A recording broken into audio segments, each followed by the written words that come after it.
Guten Abend, herzlich willkommen zu einer neuen Ausgabe von Mediabase, dem aktuellen Internet-Talk zu allem, was die digitale Welt bewegt. Unser heutiges Thema lautet Videospiele als neue Form der Kunst. Und wir werden hören, was die Ballerei, wie viele meinen, überhaupt mit Kunst zu tun hat.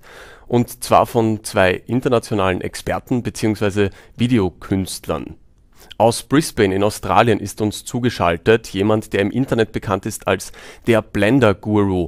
Er vermittelt mit anschaulichen Tutorials neugierigen Usern aus der ganzen Welt die ersten Schritte zum Einstieg in das 3D-Design. Und ich begrüße ihn jetzt ganz herzlich. Hallo Andrew Price. Hello to Brisbane. Hey, how's it going? Und aus Graz ist uns zugeschaltet David Brandstetter. Er ist Videospielproduzent und, was ich auch ganz spannend finde, Musikkomponist für namhafte Titel. Und er ist uns jetzt aus Graz zugeschaltet. Hallo. Hallo aus Graz. Anlass der heutigen Sendung ist die Videospielmesse E3, die vor kurzem in Los Angeles stattgefunden hat.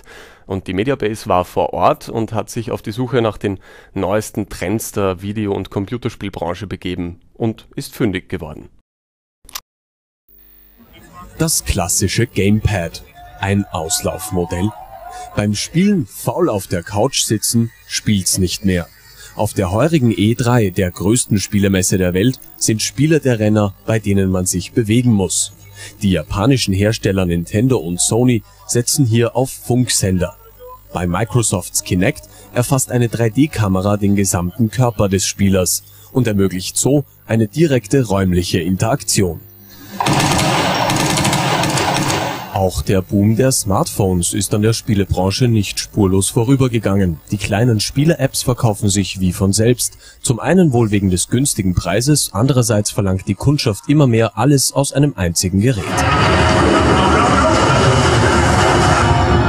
Umso mutiger wirkt der Versuch von Sony, eine weitere mobile Spielkonsole auf den Markt zu bringen. Die PlayStation Vita. Die ist zwar auf dem neuesten Stand der Technik, aber schon bei der Präsentation wird klar, dass Sony sich hier am Design und der Bedienung von modernen Smartphones orientiert hat. Nur eben ohne Telefonfunktion. Nintendos neue Spielkonsole trägt den Namen Wii U. Die Steuereinheit ist mit einem Touchscreen und einer Kamera ausgestattet. Was sich auf dem kleinen Monitor abspielt, hat Auswirkungen auf das Spielgeschehen am großen Fernsehschirm und umgekehrt.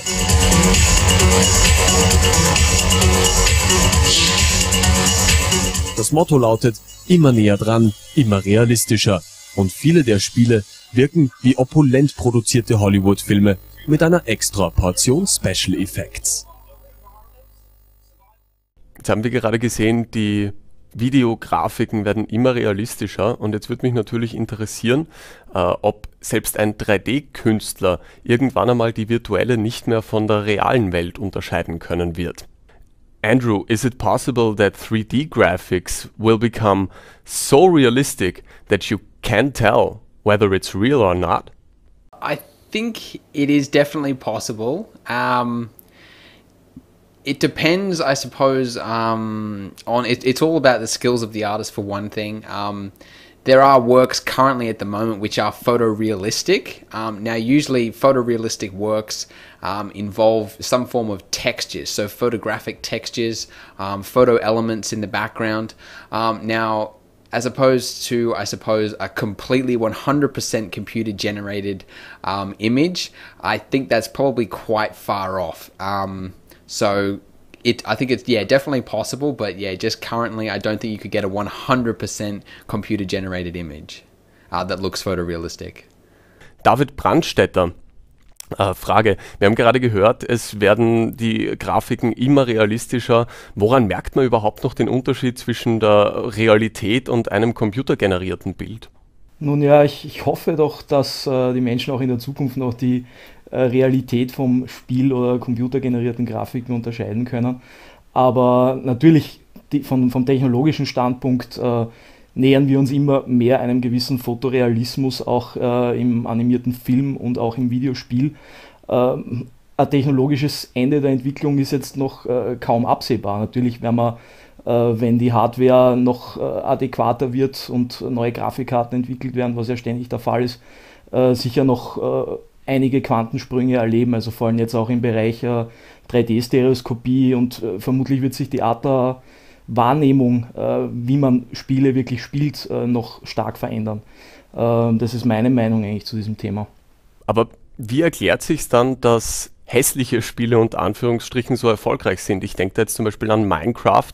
Wir sehen es gerade eingeblendet, das Spiel besteht ja nur aus einzelnen Blöcken, einzelnen Quadraten, sieht eigentlich nicht besonders hübsch aus, während die Videospielindustrie Millionen und Abermillionen von Dollar und Euro in die Entwicklung möglichst realistischer 3D-Welten steckt. Wie erklärt sich dann der Erfolg von Spielen, die eigentlich mit Realismus nichts zu tun haben? Kommt es vielleicht gar nicht so sehr auf den Realismus an, wie auf die Atmosphäre und das Gameplay an sich?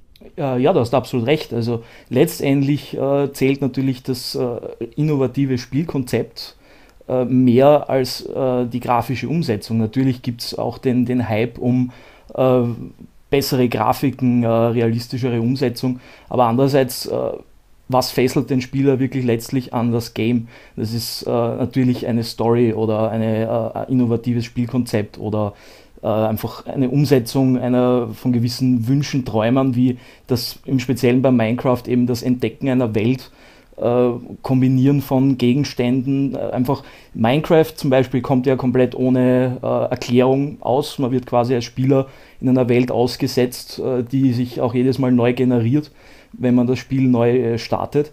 Dadurch wird natürlich so ein bisschen das Entdeckerpotenzial am Spieler auch gefordert, klarerweise. Also letztendlich ist das Konzept hinter dem Spiel sicher wesentlich wichtiger als die grafische Umsetzung, meines Erachtens. Okay, wie sieht das der 3D-Artist? Eine der schwierigsten Sachen für einen 3D-Künstler, sofern ich das beurteilen kann, ich bin ja selbst nur Amateur, ist ja Naturszenen zu erstellen, möglichst realistisch aussehende Natur mit Bäumen und Gräsern und Blumen. Das ist wirklich die Königsdisziplin. Deswegen meine Frage an Andrew Price. To which level of detail does it have to go down when creating nature scenes? Is it enough to make a few trees, grass and flowers? Nature's quite complex, so if you just took a glance at a photograph, you'd probably think, yeah, just put a tree and a bit of grass in.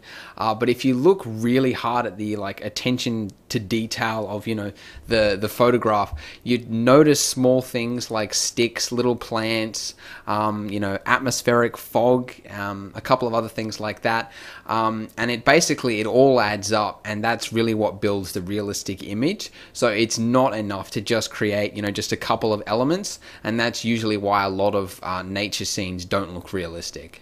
Interessante Frage, die ich Andrew Price in Brisbane auch noch gerne stellen würde, woher er seine Inspiration als Künstler eigentlich nimmt. Where do you get your inspiration from? Do you look at pictures or take a walk in the park? Take us through your day of inspiration. I get inspiration from many places. When it comes to nature, I suppose, there are, I used to go for a walk every morning, and there's a nice kind of grassy field out near where I live. So I'd go through there and just kind of notice small details in the grass of the light shining through the blades, and sometimes I'll just stop and look. But usually I get a lot of my inspiration from the website Flickr.com. That usually has a lot of high quality kind of photography, professional photographers, they all put their work on there. So, if I wanted to create a realistic mountain, for example, just type in, snowy mountains or something like that, and there'll usually be some really mind-blowing images, and that's sort of how I get the inspiration. And then later on, if I'm looking for reference photos, I might go to Google Images or other places like that, yeah, that's pretty much it, yeah.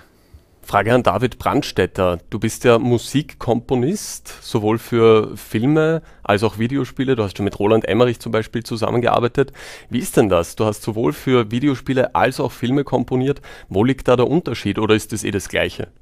Naja, es gibt schon einige Unterschiede. Mein Film ist natürlich ein lineares Medium. Man bekommt als Komponist in der Regel einen möglichst fertigen Schnitt. Natürlich gibt es auch noch oft Änderungen gegen Schluss, aber im Prinzip ist der Film natürlich durchgängig aufgebaut.